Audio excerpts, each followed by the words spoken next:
திரித்துவ கடவுளின் நாமத்தினால் நம் அனைவருக்கும் கிருபையும் சமாதானமும் உண்டாவதாக. ஆமென். கடவுள் நம்முடைய வாழ்க்கையில எவ்வளவோ ஆசீர்வாத நன்மைகளை கிருபையாக கொடுத்திருக்கிறார். அவர் கொடுத்ததை சொல்ல வேண்டும் என்று சொன்னால் ஓரிரு நாவுகள் போதாது.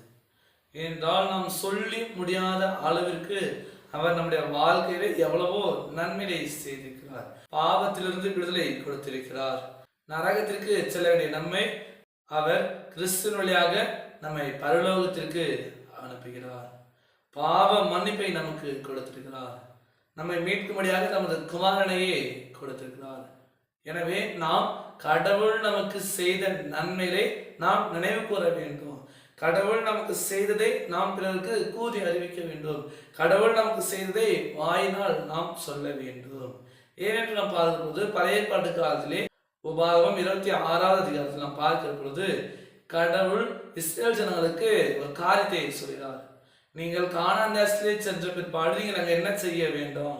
அந்த தேசத்துல உங்களுடைய விளைச்சலையும் அப்பத்தையும் கூட கொண்டு வந்து நீங்கள் சொல்வதாவது என்று சொல்கிறார். என்ன சொல்கிறார்? எகிப்து தேசத்திலிருந்து எப்படியாக வழிநடத்தி வந்தீர், எகிப்து தேசத்திலிருந்து எங்களுக்கு எப்படியாக விடுதலை கொடுத்தீர், எங்களுக்கு முன்பாக எவ்வளவு வளர்ச்சிகளை செய்தீர் சொல்லி அதை நினைவு கூறும்படியாக சொல்லும்படியாக அந்த பகுதியில் நாம் பார்க்கிறோம். ஆம் எனக்கு நண்பர்களே, கடவுள் நமக்கு செய்த எண்ணில் அடங்காத நன்மைகளை நாம் கூறி அறிவிக்க வேண்டும். பிறரிடத்துல நாம் பகிர்ந்து கொள்ள வேண்டும். அதான் சாட்சியுள்ள வாழ்வு. கடவுளத்திலிருந்து நாம் நன்மைகளை பெற்றுக்கொண்டு அதை கூறி அறிவிக்காமல் போனால் அந்த நன்மையை நம்ம முழுவதுமாக பெற்றுக்கொள்ள முடியாது. அதைதான் பவுல் இப்படியாக சொல்கிறார். ரோமர் 10ஆம் அதிகாரம் 10வது வசனத்தில் இப்படியாக சொல்கிறார். நீதி பலிக்கும்படி இருதயத்திலே விசுவாசிக்கப்படும், ரட்சிப்பு பலிக்கும்படி வாயினால் அறிக்கையிடப்படும். ஆம் எனக்கு அன்பானவர்களே, இந்த வார்த்தையில் நாம் பார்க்கும்போது நீதி பலிக்கும்படி இருதயத்திலே விசுவாசிக்க வேண்டும். We believe in our heart. ரட்சிப்பு பலிக்கும்படியாக வாயினால் அறிவிக்க வேண்டும். Proclaim, to preach. அவருடைய வார்த்தையை நாம் கூறி அறிவிக்க வேண்டும்.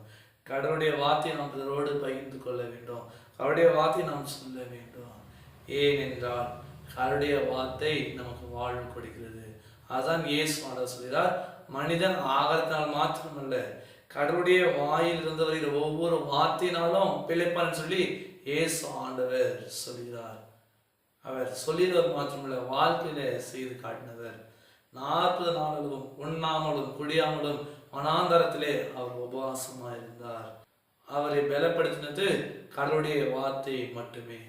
இந்த நாளிலே நாமும் கூட அந்த வார்த்தை பிரகாரமாக அவருடைய வார்த்தையை நாம் தியானிப்போம், அவருடைய வார்த்தையை நாம் நேசிப்போம், அவருடைய வார்த்தையில் நாம் வைத்திருப்போம், அவருடைய வார்த்தையை நாம் கூறி அறிவிப்போம். கடவுள் நம்முடைய வாழ்வில் என்னவெல்லாம் செய்திருக்கிறார், கடவுள் நம்முடைய வாழ்வில் நமக்கு என்னவெல்லாம் கொடுத்திருக்கிறார் என்று சொல்லி எல்லாவற்றையும் நாம் பிறருக்கு அறிவிக்கிற பொழுது கடவுள் முழுமையான ஆசீர்வாதத்தை நமக்கு தருகிறார். இந்த நாளில கூட நாம இஸ்ரேல் மக்களுக்கு கடவுள் சொன்னது போல இன்றைக்கு உங்களையும் பார்த்து சொல்கிறார். கடவுள் உங்களுக்கு என்னெல்லாம் நன்மை செய்திருக்கிறார், கடவுள் உங்களுக்கு எப்படிப்பட்ட ஒரு வாழ்வை கொடுத்திருக்கார் சொல்லி அவருடைய ஆலயத்துல கூடி அவருடைய நாமத்தை மகிமைப்படுத்தி அதை நாம் பிறரோடு பகிர்ந்து கொள்ள வேண்டும். அப்படிப்பட்ட வாழ்வை வாழ தூய ஆவியானவர் தாமே நம் அனைவரையும் பலப்படுத்தி வளர்த்தி காப்பாராக. ஆமீன். கர்த்தர் தாமே உங்கள் யாவரையும் ஆசீர்வதித்து காப்பாராக. ஆமீன்.